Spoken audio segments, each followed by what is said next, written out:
Welcome to our channel. Bapak Ibu, saudara-saudari yang terkasih, pencinta Riak Sabda, selamat pagi, salam sehat, salam gembira. Semoga Bapak Ibu yang pagi hari ini menyaksikan Riak Sabda dalam keadaan sehat dan penuh sukacita. Pada hari ini Riak Sabda merenungkan permenungan pada hari Sabtu tanggal 29 Mei 2021 mengenai kebijaksanaan. Nah, saya menggambarkannya tentang uang 100.000 ini, dari uang 100.000 ini. Nah, tentu dari kita sudah pernah memegang uang ini, sudah pernah meraba uang ini, dan juga sudah pernah memilikinya dalam jumlah nominal yang banyak. Nah, dari kita semua tentu ada orang yang bisa menggunakan uang ini secara bijak, ada juga yang menggunakannya secara tidak bijak. Contohnya saja, ada orang yang menggunakannya untuk kebutuhan-kebutuhan yang sifatnya untuk memenuhi kebutuhan hidup yang sifatnya itu penting dan menunjang hidupnya. Namun ada juga orang yang menggunakannya untuk foya-foya. Lalu dalam penggunaannya juga tidak bijak, sehingga pusat utamanya adalah kepada uang. Nah, apa hubungannya dengan bacaan yang kita renungkan dari bacaan pertama dan Injil ini?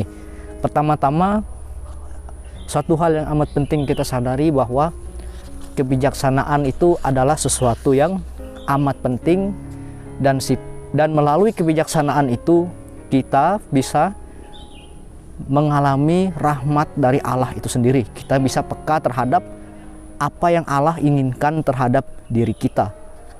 Nah, dalam bacaan pertama kita mendengar bahwa ada rasa syukur, ada rasa sukacita ketika kebijaksanaan itu dicari dan didapatkan.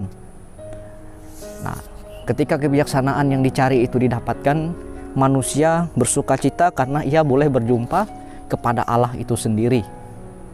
Dan bagi kita sebagai umat manusia, kebijaksanaan itu adalah sesuatu yang juga diperjuangkan, sesuatu yang mengantarkan hati manusia itu untuk lebih jelas melihat Allah itu sendiri. Nah, tetapi dalam kehidupan sehari-hari tantangan itu juga hadir nyata di dalam peristiwa di dalam Injil pada hari ini, di mana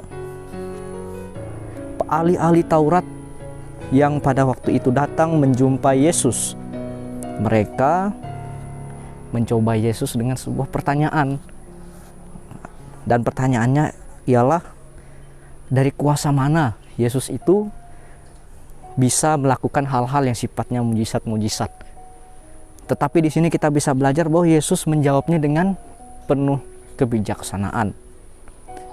Jika engkau tidak bisa menjawab, aku pun tidak akan mengatakan kepada kalian. Di sini kita melihat dua karakter sisi manusia yang bijaksana dan tidak bijaksana, yaitu ahli-ahli Taurat dan kaum tua-tua dan Yesus sendiri. Dan yang menjadi pertanyaan bagi kita sehari-hari ialah, apakah kita sudah bijak dalam hidup kita? Apakah kita sudah menggunakan kebijaksanaan dalam kehidupan sehari-hari ini ketika menghadapi persoalan-persoalan hidup kita? Atau ketika kita berjumpa dengan umat Allah atau sesama kita, apakah kita sudah bijaksana? Itu menjadi sebuah pertanyaan refleksi bagi kita. Dan semoga kita semua yang merenungkan Riak Sabda pada hari ini diberi roh dan rahmat kebijaksanaan setiap saat, bahwa Allah sumber kebijaksanaan akan mudah ditangkap, akan mudah dipahami oleh manusia ketika manusia itu senantiasa membuka hatinya kepada Allah dan senantiasa menjadi sarana bagi Allah untuk sesamanya, serta mampu untuk menjadi jembatan-jembatan bagi sesama yang lain. Semoga kita senantiasa selalu menjadi pribadi yang bijak. Tuhan memberkati. Jika kamu suka video ini, like dan share kepada teman-teman seiman. Jika kamu ingin mendapatkan update-update terus, tekan subscribe dan hidupkan tombol lonceng. Terima kasih, Tuhan memberkati kita selalu. Amin.